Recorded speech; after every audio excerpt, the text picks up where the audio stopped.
નૈષ્કર્મ્ય સિદ્ધિમ પરમામ સંન્યાસેનાધિગચ્છતિ. ઉપર બતાવ્યા મુજબ સર્વત્ર આસક્તિ રહિતપણું, જીતાત્મા અને વિગત સ્પૃહપણું વગેરેથી આગળ નિર્ણિત કરેલો સંન્યાસ કે ત્યાગથી સાધક નૈષ્કર્મ્ય સિદ્ધિને પામી જાય છે. નૈષ્કર્મ્ય સિદ્ધિનું તાત્પર્ય એ છે કે કર્મ સર્વથા અકર્મ બની જાય, કર્મોની સાથે બિલકુલ સંબંધ ન રહે, કર્મ કરતાં કરતાં પણ તેમાં લિપ્તતા આસક્તિ ન રહે, એ નૈષ્કર્મ્ય ભાવ છે. કર્મોને ન જ કરવા મુક્તપણું આવી જાવ, એમ મુક્તપણું આવી જાય. આ બધું છોડી દે એટલે મુક્તપણું આવી ગયું, એને જ મુક્ત કહેવાય, બીજું કઈ નહીં. નૈષ્કર્મ્ય સિદ્ધિનું તાત્પર્ય એ છે કે કર્મ સર્વથા અકર્મ બની જાય, કર્મોની સાથે બિલકુલ સંબંધ ન રહે, કર્મ કરતાં કરતાં પણ તેમાં લિપ્તતા આસક્તિ ન રહે, એ નૈષ્કર્મ્ય ભાવ છે. કર્મોને ન જ કરવા એ નૈષ્કર્મ્ય ભાવ નથી. ન કર્મણા મનારંભાત નૈષ્કર્મ્યમ પુરુષોશ્નુતે ન ચ સંન્યાસનાદેવ સિદ્ધિમ સમધિગચ્છતિ. તેનાથી ઉલટું કર્મણા મનારંભાત નૈષ્કર્મ્યમ ન અશ્નુતે અને ન ચ સંન્યાસનાદેવ સિદ્ધિમ સમધિગચ્છતિ. સંન્યાસ એટલે કર્મને છોડી દેવા માટે કે અગાઉથી એને શરૂ ન કરે, એનાથી નૈષ્કર્મ્ય સિદ્ધિ નથી પામતો. કર્મને આરંભ કરે અને એમાં આસક્ત ન કરે થાય અને પૂરેપૂરું પાર પાડે ત્યારે એ નિષ્કર્મ સિદ્ધિને પામે. તો એ કર્મથી નિર્લિપ્ત થઈ જાય અને આગલા કર્મથી હોતે નિર્લિપ્ત થઈ જાય. આનાથી થયો એટલે ઓલાથી વર્તમાન કર્મોથી નિર્લિપ્ત થયો એટલે એના આગલા સંચિત કર્મોથી પણ નિર્લિપ્ત થઈ જાય. સંચિત કર્મો પણ એને અડે નહીં. વર્તમાન કર્મ જો એમાં આસક્તિ કરે એટલે ઓલા સંચિત બધા ઊભા છે. એટલે વર્તમાનની જ ખૂબી છે. એટલે મહારાજે વર્તમાન કીધા બધાને, 5 વર્તમાન બેયને આપ્યા હરિભક્તોને.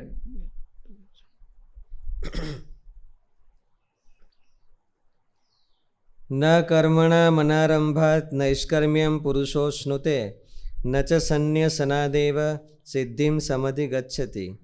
તેનાથી ઉલટું નૈષ્કર્મ્ય ભાવ પ્રાપ્ત થવા માટે સાધકને કર્મ કરવા અતિ આવશ્યક છે.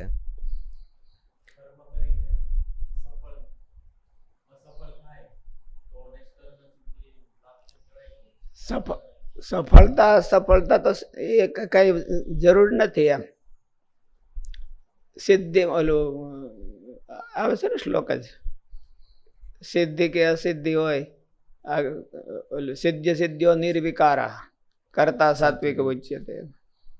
એટલે એમાં બહુ ધોખો ન કરવો અને સફળતા થઈ જાય બહુ હરખાઈ ન જવું, એટલું જ. છૂટવા માટે કર્મ કરવું અને ભગવાનને રાજી કરવા માટે કર્મ. ભગવાનને રાજી કરવા માટે કર્મ કરે એટલે છૂટી હોતું છે. સિદ્ધિ અસિદ્ધિ એ પછી સેકન્ડ નંબર ઉપર છે. સિદ્ધિ અસિદ્ધિ મળે તો સુખ દુઃખને પામે નહીં, હરખ શોખને પામે.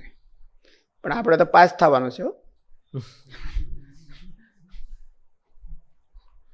કે કાંઈ વાંધો નહીં. ગીતામાં કીધું છે કે પાસ થાય તો વાંધો નહીં, ના પાસ થાય તો વાંધો નહીં.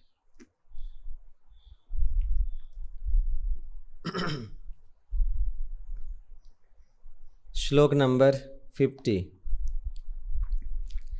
સિદ્ધિમ પ્રાપ્તો યથા બ્રહ્મા તથાપ્નોતિ નિબોધ મે સમાસેનેવ કૌન્તેય નિષ્ઠા જ્ઞાનસ્ય યા પરા.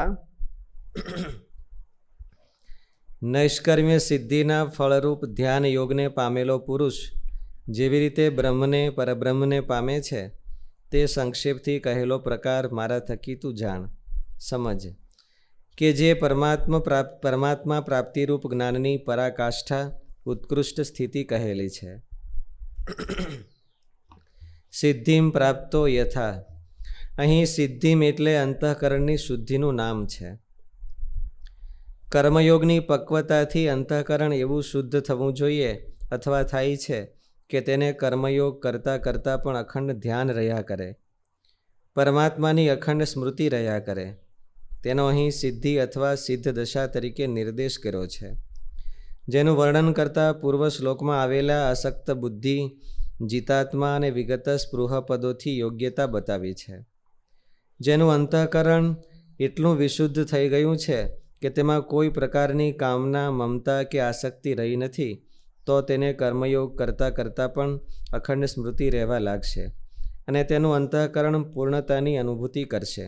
તેથી તેને સિદ્ધ કહ્યો છે. લોકમાં તો એવું કહેવામાં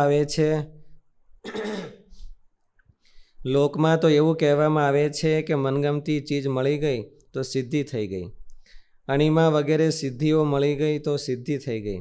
પરંતુ વાસ્તવમાં તે સિદ્ધિ નથી, કેમ કે તેમાં પરાધીનતા હોય છે.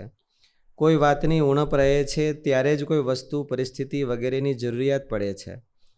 આથી જે સિદ્ધિમાં કિંચિત માત્ર પણ કામના પેદા ન થાય તે જ વાસ્તવમાં સાચી સિદ્ધિ છે.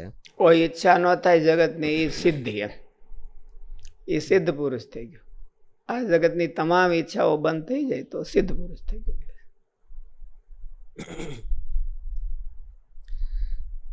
મહારાજે એને બહુ મોટી પદવી કીધી છે. સરાય શ્વેત દ્વીપ પતિ, એવું ભક્ત ચિંતામણીમાં કીધું.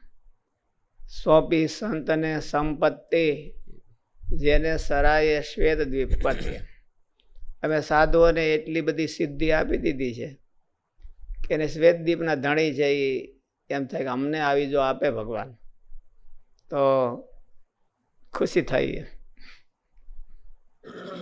સિદ્ધિપતિને એને તો આ બધી સિદ્ધિઓ હાજર છે. એ સંકલ્પ કરે એટલે બધું દઈ જાય છે. શ્વેતદ્વીપ વાળાને એવું છે, એ સંકલ્પ કરે એટલે બધું સિદ્ધિઓ આવીને હાજર પડે. એને એ ઓલું એરપોર્ટ એરોપ્લેન જોતું હોય, ઓલું કયું ડ્રોન, ડ્રોન, હવે ડ્રોન હેલિકોપ્ટર જોતું હોય, હેલિકોપ્ટર દઈ જાય, જમવાનું દઈ જાય, સરસ મજાનું કારેલાનું શાક કરીને દઈ જાય, હારામાં હારું કાજુની ગ્રેવી, એવું બધું દઈ જાય જે સંકલ્પ કરે. શ્વેતદ્વીપ પણ તો એને એમ થાય કે મળવું, આ સાધુને મળ્યું એ આપણને નથી મળ્યું. એવું મળે તો આપણને બરાબર, એમ તો બરાબર સિદ્ધિ થઈ કહેવાય. હું કાંઈ જોઈએ નહીં એવું. આને બધું જોઈએ છે ને મજા આવે છે એટલે એ સિદ્ધિ નહીં, ઓલી સિદ્ધિ કહેવાય. જેને કાંઈ આ લોકની વસ્તુ જ જોઈ નહીં એનું નામ સિદ્ધિ, પરમામ સિદ્ધિ એમ કહેવાય.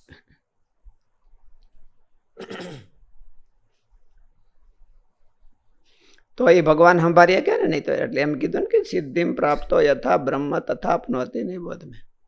સિદ્ધિને પામીને જે ભગવાનને કોણ સંભાળીએ કે એ હું તને કહું. લે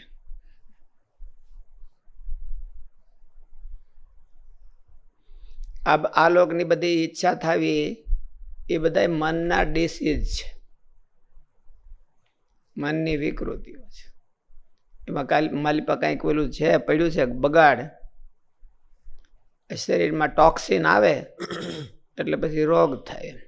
ટોક્સિન જાજા ભરાઈ જાય એટલે એ રોગ ઉત્પન્ન કરે, વિકૃતિ ઉત્પન્ન કરે.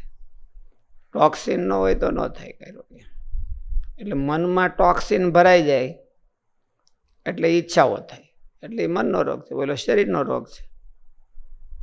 મનમાં કંઈક ટોક્સિન ભરાઈ ગયા હોય કે મારા આ જોઈશ, મારા આ જોઈશ, એ બધા ટોક્સિન છે, એ બધા નીકળી જાય એટલે એને સીધું ભગવાન યાદ આવે.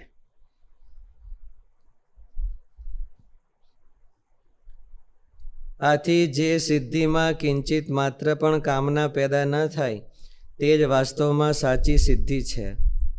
જે સિદ્ધિ મળ્યા પછી પણ કામના ચાલુ રહે અથવા વધતી રહે તે વાસ્તવમાં સિદ્ધિ નથી, પરંતુ એક જાતનું બંધન છે. અંતઃકરણની શુદ્ધિ કે પવિત્રતા રૂપી સિદ્ધિને પ્રાપ્ત થયેલો સાધક જ બ્રહ્મને પ્રાપ્ત થાય છે. અને અંતઃકરણને શુદ્ધ કરવાનું મોટામાં મોટું સાધન હું? નિષ્કામ કર્મયોગ, સેવાયોગ. એ અંતઃકરણને શુદ્ધ કરે. એક દિવસ એની એવી સ્થિતિ થાય કે એને કાંઈ ઈચ્છા ન થાય, ભગવાન સિવાય કોઈ ઈચ્છા ન રહે.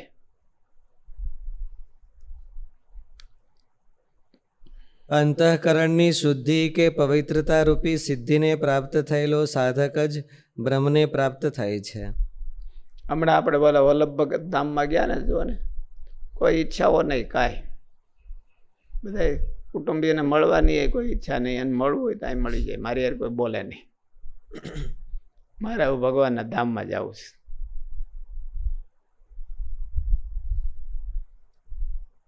તે જે ક્રમથી બ્રહ્મને પ્રાપ્ત થાય છે તેને મારી પાસેથી હમણાં કાલે એક સમાચાર હતા ભાઈ આટલાન્ટાથી, ને એક દાદા હતા રવજી બાપા કરીને, તેને સત્સંગ નહોતો પહેલાં.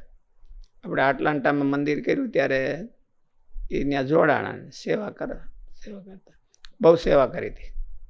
એ કાલે ધામમાં ગયા. અગાઉથી સંતોને શિકાગો હતા, સંતો ત્યાંથી બોલાવી લીધા કે મારે સંતોને દર્શન કરવા છે.